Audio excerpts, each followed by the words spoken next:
என்னை ஆட்கொண்டவரும் நான் சேவிக்கிறவருமான ஆண்டவராகிய இயேசு கிறிஸ்துவின் நாமத்தினாலே அன்பினல் வாழ்த்துக்கள். கிறிஸ்து இயேசுவுக்குள் மிகவும் பிரியமான அன்பு சகோதர சகோதரிகளே, யாத்ராகமத்தின் புத்தகத்தில் 3வது அதிகாரத்தில் 3வது வசனத்தில், அப்பொழுது மோசே, இந்த முச்செடி வெந்து போகாதிருக்கிறது என்ன?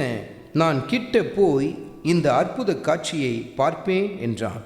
எரிந்து கொண்டிருந்த அந்த முச்செடியை தூரத்திலிருந்து பார்த்த மோசே, இப்படி எரிந்து கொண்டிருந்தும் அது வெந்து போகாமல் இருக்கிற ரகசியம் என்ன என்பதை நான் போய் அருகில் போய் பார்ப்பேன் என்று சொல்லி அந்த அற்புத காட்சியினால் இழுக்கப்பட்டு நெருங்கி வர ஆரம்பித்த மோசே, கிட்டே நெருங்கி வர அவருக்கு ஆச்சரியமான ஒரு காரியம் அவருடைய வாழ்க்கையில் நடந்தது. அது என்ன?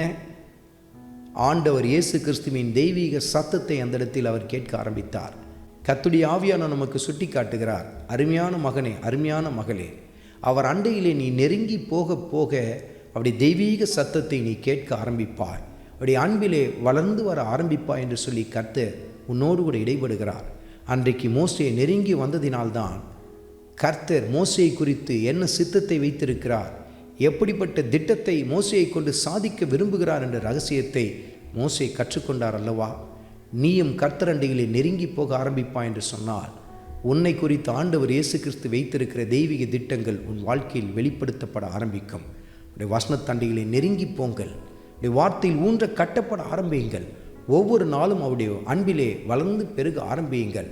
ஆண்டவராகிய இயேசு கிறிஸ்துவின் கிருபை உங்கள் அனைவரோடும் கூட இருப்பதாக. ஆமென்.